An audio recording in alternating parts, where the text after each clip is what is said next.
L'une des têtes d'affiche les plus populaires d'Hollywood, l'acteur Burt Reynolds est mort ce soir. Burt Reynolds aura été l'une des plus grandes stars de cinéma de sa génération. Les femmes l'aimaient et les hommes l'admiraient. C'est la combinaison gagnante. Il ravit le cœur du public. Il avait le physique de Tarzan. Il est devenu l'acteur emblématique de ces années-là. Charmeur, tout autant qu'homme d'action, Burt fait souvent lui-même ses cascades. C'était un vrai dur. Mais il finit par en payer le prix. Il s'est gravement blessé lors d'une cascade. Et la douleur le pousse vers la drogue. C'est là qu'il est devenu accro. Sa vie privée le met à rude épreuve. Il n'y a rien de pire que l'humiliation. Et sa santé décline. C'était un miracle qu'il arrive à parler et marcher. Le 6 septembre 2018, Burt Reynolds meurt quelques heures après avoir perdu connaissance dans sa maison de Floride. Il avait 82 ans. Burt Reynolds serait décédé d'une crise cardiaque. Âgé d'un peu plus de 80 ans, il se trouvait depuis quelques années dans un état de faiblesse et d'instabilité alarmante. Mais il venait de décrocher un rôle dans son plus gros film depuis des décennies et se faisait une joie à l'idée d'y participer. Je veux donc comprendre pourquoi cette icône populaire s'est éteinte avant de tourner dans une ultime superproduction hollywoodienne.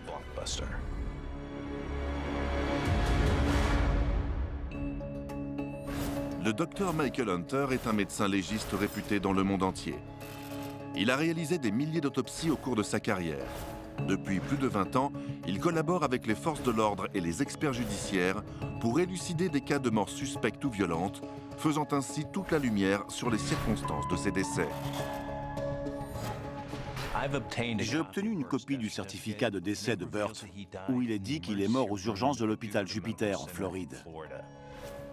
Il ne fait aucun doute qu'il y a été admis en raison d'une urgence médicale, mais la cause de sa mort n'est pas précisée. Son manager et les médias ont déclaré qu'il était décédé à la suite d'un arrêt cardiaque. Mais au cours des mois ayant précédé sa mort, il semblerait que Burt ait eu des difficultés à marcher et qu'il ait souffert de douleurs généralisées. Pour comprendre comment il est mort, je dois d'abord découvrir pourquoi cette ancienne star de films d'action en est arrivée à une telle déchéance physique. 29 mars 2018, Knoxville, Tennessee. 6 mois avant sa mort, Burt Reynolds assiste à la première de son nouveau film The Last Movie Star, l'histoire d'une vedette de cinéma déchue. Burt incarne le héros dont le parcours reflète le sien. Ça me rappelle un peu trop ma vie. Mais il y a des différences. Dans le film, le personnage de Burt veut retrouver son âme sœur. Dans la vie réelle, Burt a été de son propre aveu un homme à femme. Il donnait à toutes celles qu'il rencontrait l'impression qu'elle était la seule. Mais Burt est désormais seul et le film revient à une émotion sur une vie haute en couleurs. En tout cas, je ne me suis pas ennuyé. Comparé aux prouesses de celui qui fut plus jeune à l'écran, le décalage est déchirant. Quand je suis allé voir The Last Movie Star, j'ai été horrifié de découvrir qu'il était à ce point diminué. Il devait s'aider d'une canne pour marcher. Il était courbé. Le Burt dont je me souvenais était un roc. Burt Reynolds était connu comme un homme sain et sportif. Mais lors de la conférence de presse de son dernier film et sur d'autres images de la même période, il apparaît voûté et semble avoir des difficultés à marcher. Même pour un homme d'un peu plus de 80 ans, Burt a l'air étonnamment frêle et infirme. Pourquoi est-il devenu l'ombre de lui-même? Et fallait-il y voir un signe annonciateur de sa mort prochaine? Burt Milo Reynolds naît le 11 février 1936 à Lansing, dans le Michigan.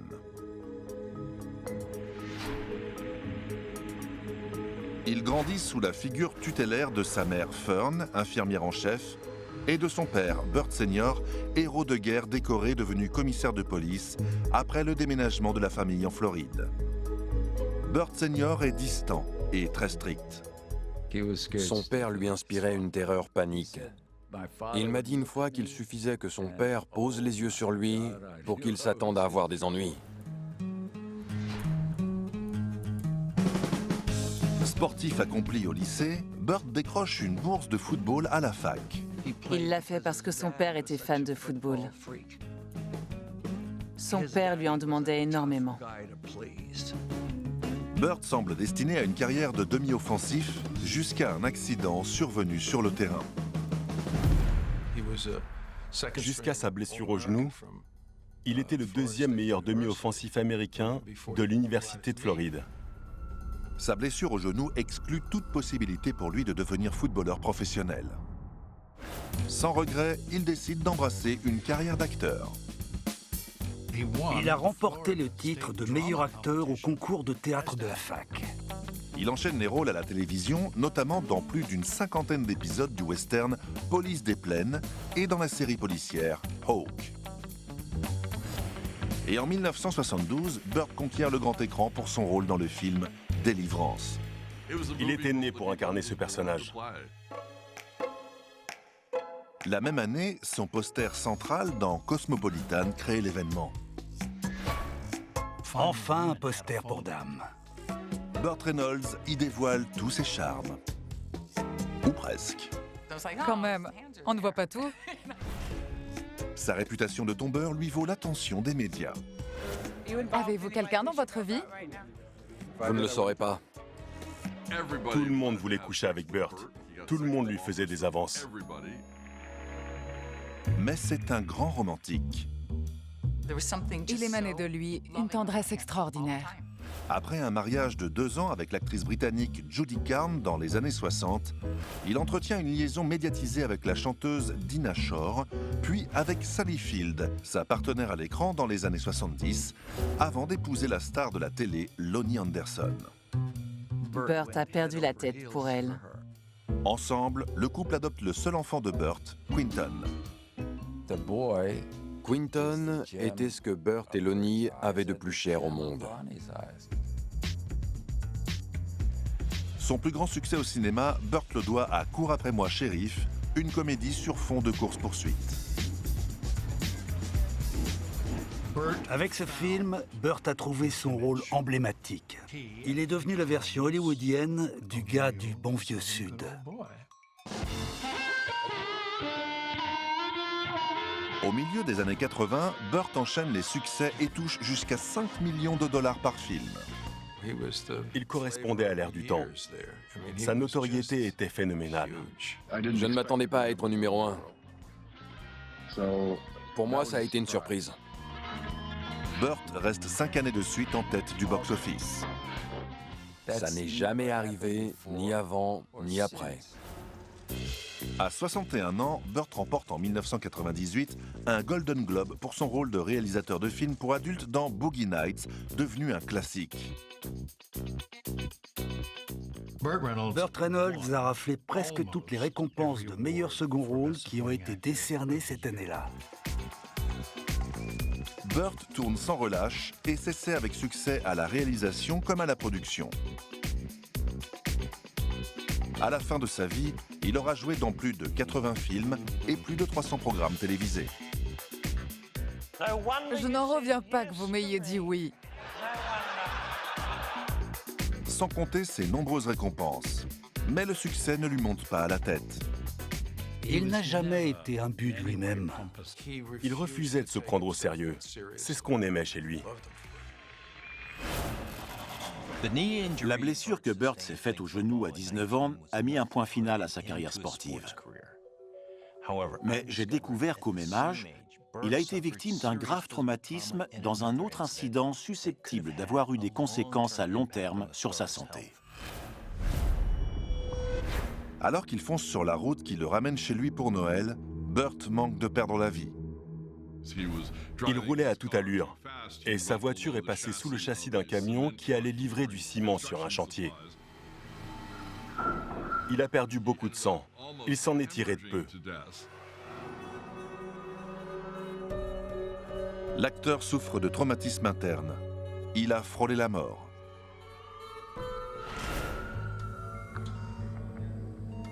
Il a fallu lui faire 59 points de suture à l'estomac et il a perdu sa rate. Il a même eu la vision d'un long tunnel sombre avec la lumière au bout. La rate est un organe de la taille d'un poing situé sous la cage thoracique, juste au-dessus de l'estomac. Elle filtre les globules rouges endommagés ou trop vieux et synthétise des globules blancs, appelés lymphocytes, qui produisent des anticorps pour combattre les infections en détruisant bactéries et virus. L'ablation de la rate entraîne donc ensuite un risque accru de complications en cas d'infection, qui peuvent même être fatales. Mais au cours des mois ayant précédé sa mort, rien n'indique que Burt ait été en proie à une infection. Et je pense que l'ablation de sa rate n'explique ni le handicap moteur dont il souffrait à la fin de sa vie, ni son décès.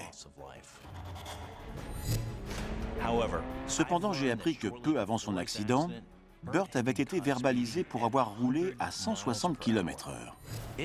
Il ne fait donc aucun doute qu'il aimait vivre dangereusement. Sa témérité a-t-elle fini par lui coûter la vie?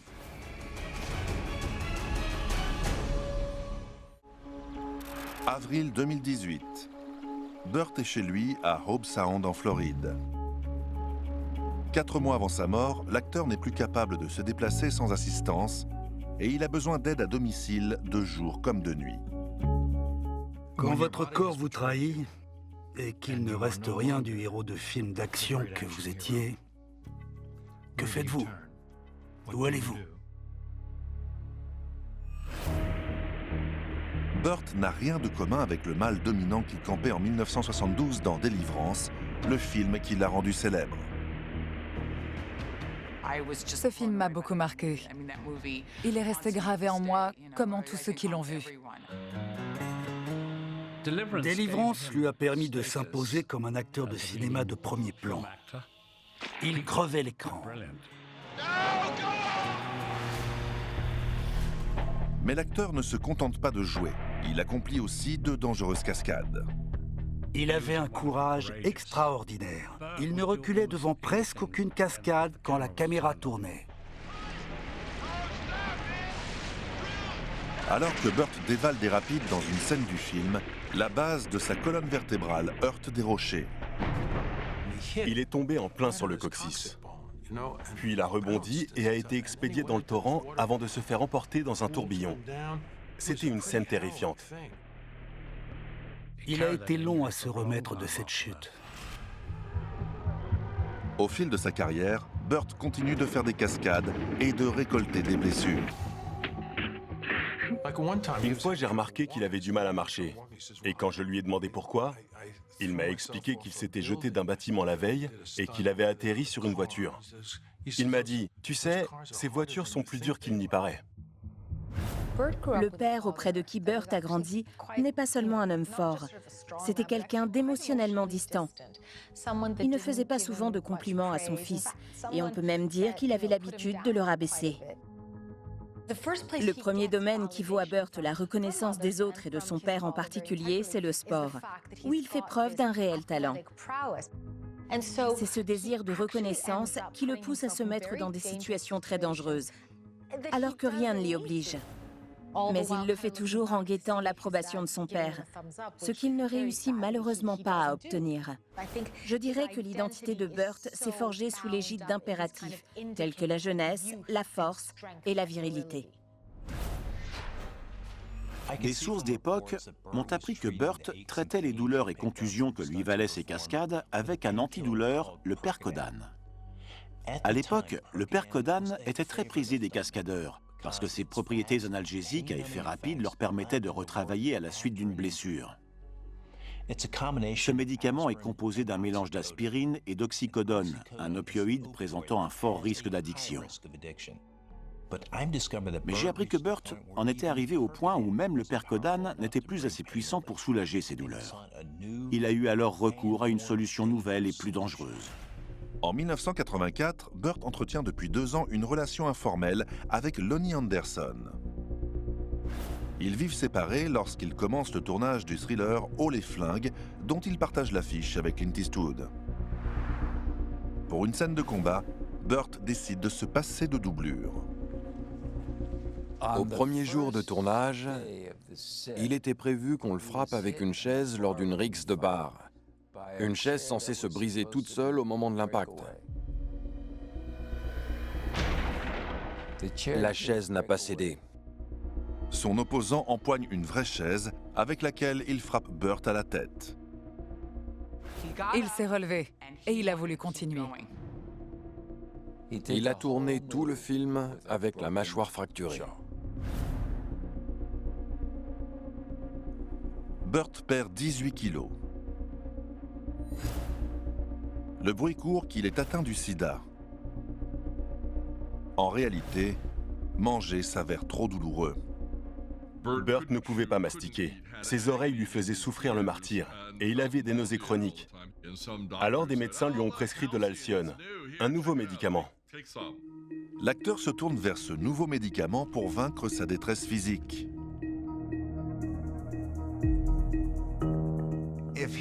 S'il fallait qu'il prenne des comprimés pour tenir le coup jusqu'à la fin de la journée, il était prêt à le faire. Il ne considérait pas ça comme un problème. Les médicaments étaient là pour calmer la douleur. L'Alcyone est le nom commercial d'une molécule appelée triazolam, un psychotrope qui ralentit l'activité cérébrale. Burt a commencé à en prendre peu après sa mise sur le marché, et ses effets secondaires étaient encore mal connus. Généralement, il était prescrit en tant que somnifère, mais par ailleurs, ses propriétés hypnotiques font de lui un très puissant analgésique. Il peut aussi être hautement addictif. La dose maximale recommandée est de 2 comprimés quotidiens à prendre au moment du coucher, mais j'ai appris que Burt en prenait régulièrement 25 fois plus. Une surdose d'Alcyone peut entraîner une détresse respiratoire aiguë et donc conduire à un arrêt respiratoire. Pour Burt, la prise d'Alcyone représentait un danger vital. Vous preniez chaque jour jusqu'à 50 comprimés d'un somnifère, l'Alcyone. Oui, C'est une dose mortelle. oui. Pourquoi autant? Rien d'autre ne calmait la douleur. Au bout de quelques mois, Burt admet qu'il a un problème. Plutôt que de faire une thérapie pour vaincre son addiction, il décide de tirer un trait sur l'Alcyone. Ça cadrait avec son image de dur. Pas besoin de drogue. Je suis Burt Reynolds. Plusieurs raisons peuvent expliquer que Burt ait décidé d'arrêter net. Pour un homme comme lui qui est né dans les années 30, l'idée d'aller consulter quelqu'un pour apprendre à mieux vivre ce qu'on ressent était inenvisageable. Mais il y avait aussi chez lui une volonté de ne pas démériter par rapport à une certaine image de la virilité, qui était érigée en culte depuis son enfance. Il était le fils d'une personne très autoritaire, pour qui la communication se bornait au strict nécessaire. Dans ce monde-là, on règle ses problèmes seul, et il s'est cru obligé de se sevrer par ses propres moyens. Mars 1985, au domicile de Burt, en Floride. Burt a demandé à Lonnie Anderson de le rejoindre, mais juste avant son arrivée, il est retrouvé inconscient suite à une crise d'épilepsie. Il a failli mourir. Il est tombé dans le coma et y est resté 9 heures. Ça a été atroce. Les médecins s'apprêtent à annoncer à Lonnie qu'il ne s'en sortira pas. Mais contre toute attente, il reprend conscience. C'était un battant. Il y a tant d'épreuves qu'il a réussi à surmonter. Du fait des fortes doses d'Alcyone que Burt a pris pendant si longtemps, son cerveau s'est adapté à une concentration extrême de molécules de triazolam. Cette substance a cessé d'être diffusée dans son cerveau trop brutalement pour que celui-ci ait le temps de s'ajuster. Cela a provoqué un surcroît anormal d'activité électrique, causant un dysfonctionnement cérébral. Ça peut entraîner des crises d'épilepsie, des comas et même la mort. L'addiction de Burt aurait pu lui coûter la vie, mais il a refusé de suivre une thérapie pour l'aider dans son sevrage. Et j'ai découvert que les antidouleurs n'étaient pas le seul type de médicament qu'il prenait. Son dossier médical indique qu'il consommait aussi du Valium, de l'Activan et de la Compazine. Or, ces médicaments appartiennent à la famille des anxiolytiques. Et non seulement cela ne cadre pas avec l'image de dur à cuire que renvoie Burt, mais leur usage prolongé peut conduire à des problèmes de santé. Donc, je dois étudier ce point plus en détail. En 1977, Burt tombe amoureux de Sally Field, avec qui il tourne Cours après moi, shérif. À ses côtés, lors d'un moment difficile, elle le voit se tenir la poitrine, en proie à une grande souffrance. Il a commencé à se dire que quelque chose n'allait pas avec son cœur, parce qu'il était pris de spasmes. Sally appelle aussitôt le médecin de Burt. Le médecin qui l'a soigné à ce moment-là a littéralement dû lui planter une espèce de seringue hypodermique en pleine poitrine. Burt se rend à l'Institut cardiologique de Miami pour y passer des examens. Mais lorsque Sally lui rend visite, elle est stupéfaite par le bilan de son angiographie. Son cœur était en pleine forme. Ce qu'il avait eu, c'était une crise d'angoisse. Son médecin lui conseille une thérapie pour vaincre son stress, mais en dépit de l'insistance de Sally, sa compagne depuis 5 ans, Burt refuse.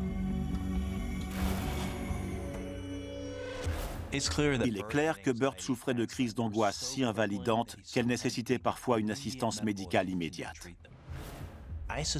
L'injection que le médecin de Burt lui a administrée était sans doute un mélange requinquant. Très certainement un cocktail à base de vitamines telles que la B12 associée à de la testostérone et à des anabolisants, voire aussi à un neurodépresseur. Une telle injection aura permis de le calmer. De nombreux acteurs éprouvent quand ils jouent une nervosité pouvant aller jusqu'au trac et qui leur confère même parfois une énergie qui améliore leur jeu.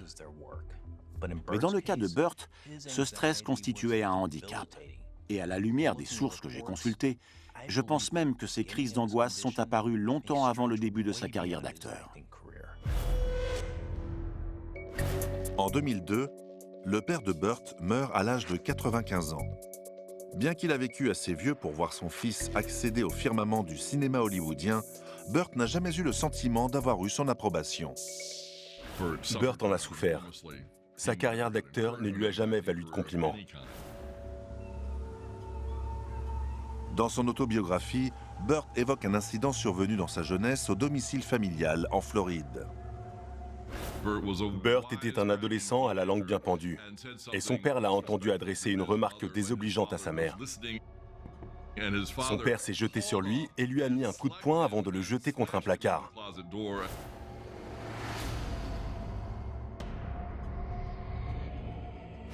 Entre Burt et son père, c'était tendu.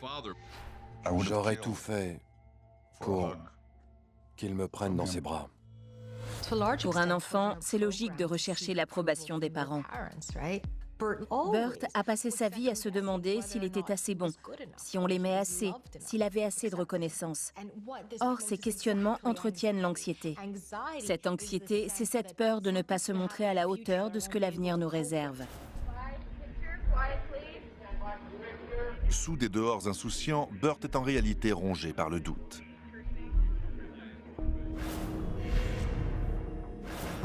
Burt attribue son angoisse à sa célébrité qui serait à l'origine de son manque de confiance en lui. Mais j'ai aussi appris que le feu des projecteurs et l'attente du public n'étaient pas le seul poids pesant sur les épaules de Burt. Dans sa vie privée, il était soumis à un stress plus éprouvant encore. Après 6 années d'une liaison passionnée, Burt épouse Lonnie Anderson en 1988. Lonnie était très glamour. Ils avaient l'air d'être très heureux. La même année, le couple adopte un nouveau-né, Quinton. C'est son fils qui a vraiment donné un sens à sa vie. Il a essayé d'être pour lui un père très différent de celui qu'il avait lui-même connu. Et Quinton est devenu un très beau jeune homme. Mais en 1991, leur mariage bat de l'aile et le train de vie de Lonnie met Burt dans une situation délicate. Au lieu de s'acheter un seul sac à main de luxe, elle en prenait 4. Ils ont eu des séparations, des disputes pour l'argent. Au bout de 5 ans de mariage, le couple divorce. Une nouvelle qui va déclencher un raz-de-marée médiatique. Personne n'a envie d'un déballage public. Et personne n'a envie de se faire dépouiller. Mais lui, il a eu les deux. Je tiens à préciser que Burt s'est montré très généreux pour me permettre d'élever son fils. Mais le plus dur est la perte de la garde de Quinton. Perdre la garde de son fils a dû le terrasser. Et d'autres soucis l'accablent. Au milieu des années 90, sa bonne étoile est sur le déclin. Au summum de sa carrière, il a été l'acteur le mieux payé d'Hollywood, mais il a fait de mauvais investissements. Une équipe de football, des voitures en pagaille, des chaînes de restaurants pas très florissantes. Finalement, ce sont ses propres erreurs financières qui causent sa chute. Une équipe d'avocats lui a remis un dossier en lui expliquant que bon nombre de ses investissements n'avaient pas fonctionné et qu'il avait sur le dos des millions de dollars de dettes. En 1996, alors que ses dettes s'élèvent à plus de 11 millions de dollars, dont 121 000 dollars de frais de perruquerie, il décide de se déclarer en faillite et de passer en cessation de paiement. Je suis convaincu que cela n'a fait qu'exacerber davantage l'anxiété dont il était victime.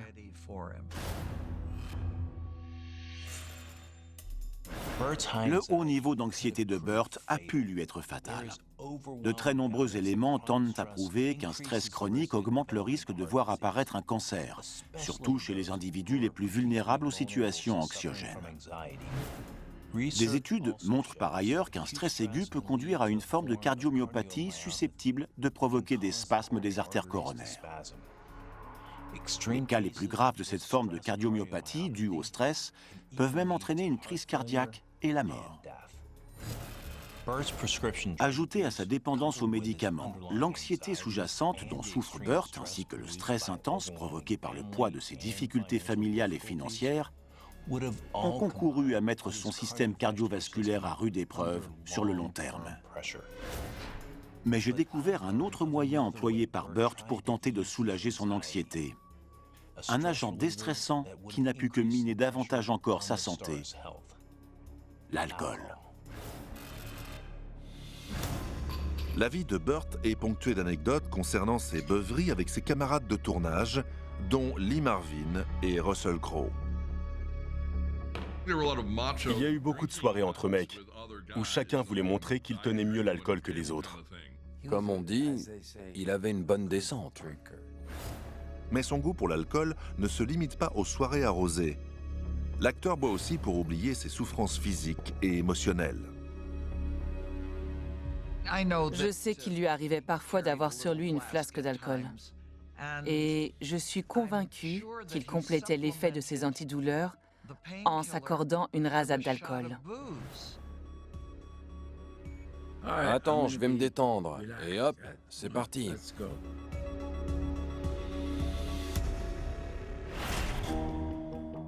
Si Burt prenait de l'alcool en plus de ses médicaments, leurs effets conjugués ont pu avoir des conséquences fatales. Les benzodiazépines, contenues dans les anxiolytiques de Burt, inhibent le système nerveux central, ou névrax, ce qui ralentit le rythme cardiaque et la respiration. S'ils sont combinés avec d'autres dépresseurs du névrax, tels que l'alcool, leur effet s'en trouve amplifié. Et il peut en résulter des blackouts, des comas, ou même la mort. Mais il existe un autre danger immédiat associé aux effets conjugués de l'alcool et de certains anxiolytiques que prenait Burt. Un effet secondaire, souvent associé à une forte concentration des deux substances, est une perte d'équilibre. Et cela a pu jouer un rôle majeur dans un incident qui a bouleversé sa vie.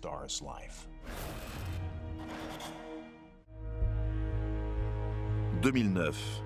Burt se trouve à son domicile de Hobe Sound en Floride. Alors âgé de 73 ans, il chute dans l'escalier.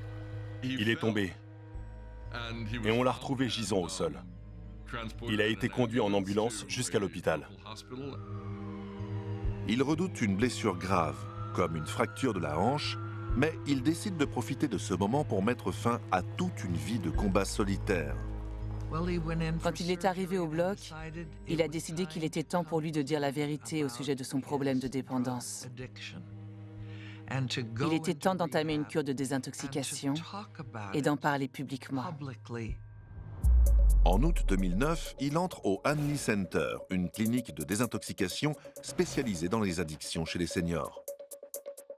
Burt savait qu'il avait un problème. Et il a fini par se rendre compte que s'il continuait, il allait droit dans le mur. Je me suis regardé dans la glace et je n'ai pas voulu que mon fils garde cette image de moi, ni personne d'autre. Je devais changer. Après 2 décennies de dépendance aux médicaments, Burt a enfin demandé de l'aide. Il a quitté la clinique sevré de ses addictions, et ensuite il a dit qu'il n'avait pas replongé. Mais après autant d'années d'excès, les effets à long terme de l'alcool et des médicaments ont durement détérioré son organisme. À partir de ses 70 ans, ces substances cumulées ont eu les pires conséquences. Il n'allait pas tarder à comprendre qu'il avait risqué sa vie.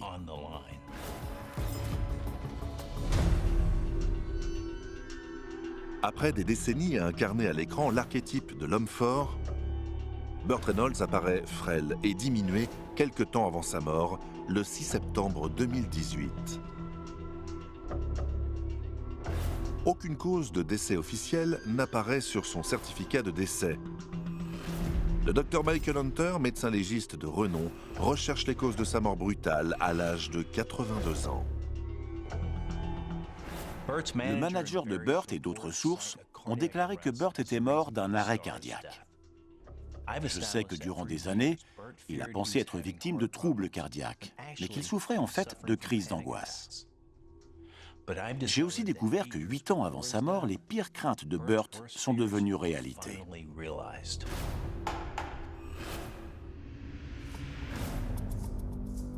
En 2010, alors que Burt a 74 ans, il se sent pris d'intenses douleurs thoraciques. La sensation étant différente de ce qu'il avait connu, il demande une assistance médicale. Ils lui ont fait passer toute une batterie d'examens très poussés. Et ils se sont aperçus qu'il avait un problème au cœur. Les médecins lui découvrent plusieurs obstructions artérielles graves. Il faut opérer. Burt a été opéré pour un pontage coronarien, un quintuple pontage. Pas simple, double ou triple, quintuple. Quand il s'est réveillé, Burt avait des tubes qui lui sortaient de partout. Mais vraiment de partout. Il a échappé de peu à la mort. Les maladies coronariennes sont la première cause de mortalité aux États-Unis, où près de 250 000 pontages coronariens sont faits chaque année. L'obstruction artérielle est une forme grave d'athérosclérose, une maladie qui se déclare lorsque du cholestérol, du calcium et des corps gras s'accumulent en une plaque jaune et collante sur les parois artérielles qui transportent le sang riche en oxygène vers le cœur.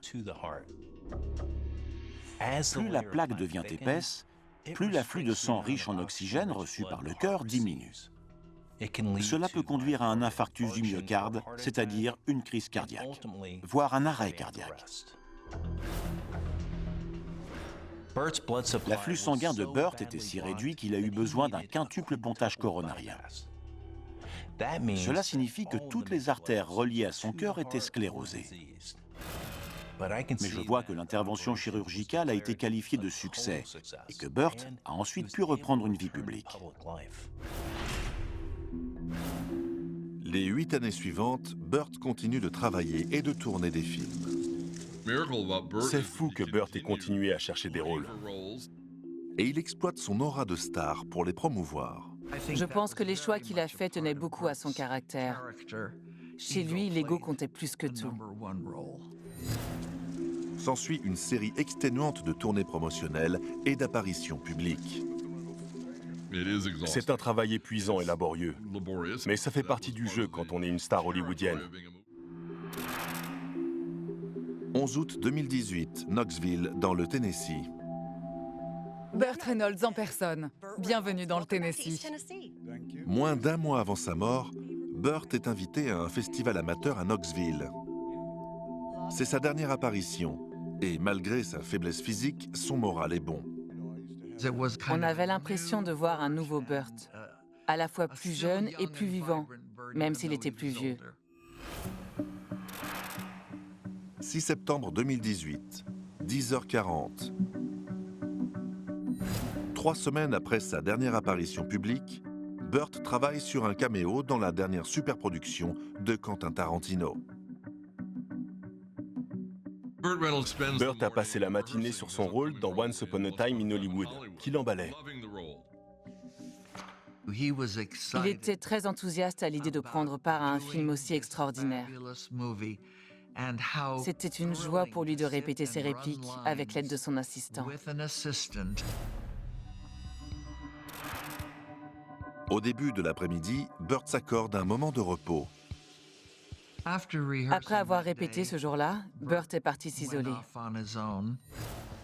Il a ressenti une douleur foudroyante et il s'est écroulé au sol. Bien qu'en détresse, Burt parvient à appeler à l'aide. Son aide à domicile l'a entendu. Il s'est précipité vers lui et voyant qu'il allait très mal, il a appelé les secours. Je vous écoute, expliquez-moi tout. C'est un homme de 82 ans.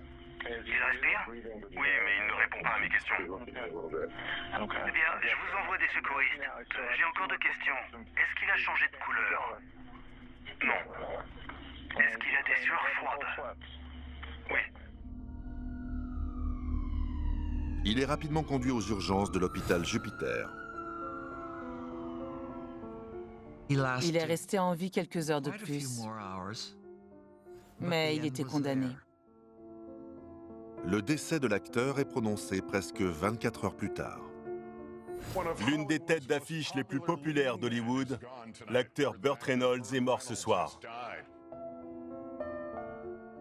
Je me sentais attaché à lui. Il m'inspirait un grand respect. Son décès m'a profondément affecté.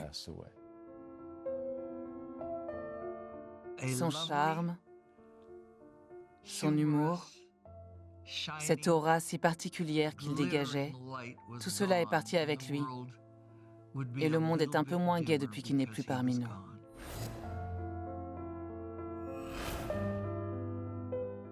On l'a beaucoup regretté. Le manager de Burt et de nombreux médias ont parlé d'un arrêt cardiaque comme ayant été la cause de sa mort. Pourtant, le pontage coronarien qu'il avait subi pour soulager son cœur avait été couronné de succès. Et il était en pleine répétition en vue d'un tournage en plateau. Mais selon moi, il y a des raisons de penser que Burt était alors en sursis et que son rendez-vous avec la mort était déjà programmé. Burt attribuait sa difficulté évidente pour marcher et sa posture voûtée aux nombreuses blessures récoltées au fil de sa carrière. Mais je pense que les douleurs qu'il ressentait ont pu être causées par l'apparition d'une pathologie invalidante qui touche les articulations et limite la mobilité. À partir d'un certain âge, Burt s'est plaint de souffrir d'arthrite. Quand on a été blessé au football ou dans d'autres sports dans l'enfance ou au début de l'âge adulte, l'arthrite est d'autant plus sévère. Il existe plus d'une centaine de formes d'arthrite. La plus connue étant l'ostéoarthrite, une maladie dégénérative touchant les articulations. Elle survient quand l'usure d'un cartilage entraîne un frottement direct des os, provoquant d'intenses douleurs. Cette pathologie a souvent pour origine une blessure ancienne sur l'articulation touchée. L'ostéoarthrite est invalidante, mais pas mortelle. Des témoignages indiquent cependant que Burt souffrait des effets d'une autre forme d'arthrite qui, elle, peut avoir des conséquences mortelles. Le bruit courait qu'il était atteint de polyarthrite rhumatoïde, une maladie qui s'avère très douloureuse. Et pourtant, il a réussi à donner le change malgré sa condition physique fragile. Lors de ses apparitions publiques, rien ne laissait deviner ce qu'il devait endurer. Plus d'1 million d'Américains sont atteints de polyarthrite rhumatoïde. C'est une maladie auto-immune, c'est-à-dire que le système immunitaire attaque ses propres tissus sains, tels que ligaments, tendons et muscles. Mais cela ne concerne pas que les articulations. Cette maladie des systèmes peut affecter les vaisseaux sanguins, et notamment les artères coronaires, ce qui peut provoquer de l'athérosclérose, la pathologie qui a conduit au pontage coronarien de Burt 8 ans plus tôt. On ignore encore pourquoi l'organisme voit son système immunitaire se retourner contre lui-même.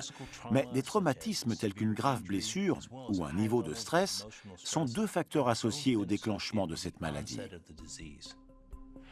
Les multiples traumatismes subis par Burt remontent à sa grave blessure du genou au football à l'âge de 19 ans. Et les éléments indiquent que la lésion a été très sévère et qu'elle n'a jamais été traitée correctement.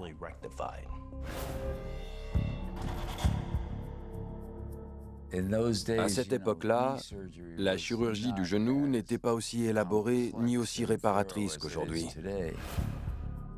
Je savais qu'il avait un problème au genou, mais lui-même ne s'en préoccupait pas. Il se comportait comme s'il était en parfait état de santé. Il n'a pas voulu se soigner, ce qui n'a probablement fait qu'empirer la douleur qu'il devait endurer jour après jour. Tout ça pour avoir voulu jouer les durs.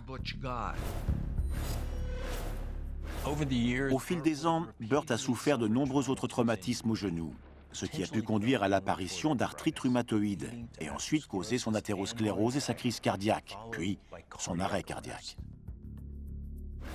Cependant, on sait que l'athérosclérose de Burt a été traitée avec succès grâce à son quintuple pontage coronarien, 8 ans plus tôt. Des études récentes m'ont appris qu'à partir de la 8e année consécutive à un pontage coronarien, le risque de mort subite devient significativement supérieur à celui d'un individu lambda. Plus de 7 ans après son pontage, Burt était dans la zone critique. Ce risque accru s'explique peut-être par le caractère progressif de l'athérosclérose et par son développement dans les artères natives. Plus vraisemblablement, les vaisseaux utilisés pour le pontage ont pu atteindre un stade de détérioration avancé au fil du temps. Burt était peut-être destiné à mourir d'un arrêt cardiaque si celui-ci a bien été une conséquence de son pontage réussi 8 ans plus tôt. La vie de Burt Reynolds était placée sous le signe de l'adrénaline et de la testostérone. Il a vécu comme s'il avait quelque chose à prouver à son père, à ses fans, et en fin de compte à lui-même. Mais en voulant coller à son image de dur à cuire, il a fini brisé physiquement et émotionnellement. Le combat qu'il a livré toute sa vie contre la douleur, le stress et la dépendance a mis son cœur à trop rude épreuve, ce qui l'a privé d'une ultime opportunité de se retrouver sous le feu des projecteurs. Burt a mené une vie extraordinaire. Je peux tout faire. Je suis Burt Reynolds, je peux tout faire. Heureusement que sa carrière sportive a tourné court. Le cinéma y a gagné un immense acteur. Ce qui le faisait avancer, c'était ses tripes, sa niaque et sa volonté. C'était un vrai gentleman. Un Américain. Comme on en voit peu.